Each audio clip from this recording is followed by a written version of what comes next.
Hi guys, আমরা দেখতে পাচ্ছেন আমরা কিন্তু এখন তো ওই একদিন পরে আবার সেই ইকো পার্কের মধ্যে চলে আসলাম কিছু ভিডিও শুট করবো বলে আমরা চলে আসলাম। এখানে কিছু আমরা ক্যামেরা কিছু শুটিং করেছি, শুট নিয়েছি, ছবি তুলেছি। অনেক সুন্দর, এই জায়গাটা অনেক সুন্দর। আপনারা দেখতে পাচ্ছেন আমরা কিন্তু ইকো পার্কের ভিতরে আছি। ইকো পার্কটা অনেক সুন্দর, জায়গাটা অনেক সুন্দর সুন্দর ছবি উঠলাম। আপনাদেরকে আমি ছবিগুলো অবশ্যই দেব, আমার ইউটিউব চ্যানেলে দেব। আমার ইউটিউব চ্যানেলটা সাবস্ক্রাইব করবেন।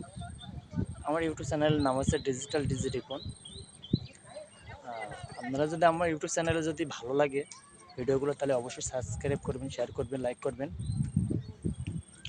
আপনাদেরকে আমি দেখানোর চেষ্টা করছি এই জায়গাটা অনেক সুন্দর জায়গা।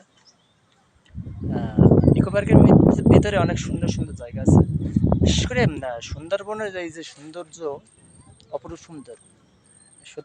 এই যে সুন্দরবনের ছোট ছোট গাছগুলো না এত সুন্দর, না দেখলে আপনারা কাছ থেকে না দেখলে অবশ্যই বুঝতে পারবেন না সুন্দরবনের সৌন্দর্যটা এত সুন্দর। আমরা কিন্তু এখানে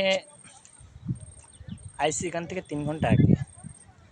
আমি ভিতরটা সুন্দরভাবে ভিডিও করে তুলে ধরার চেষ্টা করব, আপনাদেরকে দেখানোর চেষ্টা করবো যে পার্কের ভিতরটা কত সুন্দর। এই যে ছোট ছোট পথ দিয়ে এই যে পথটা আছে, এই পথটা কিন্তু অনেক সুন্দর।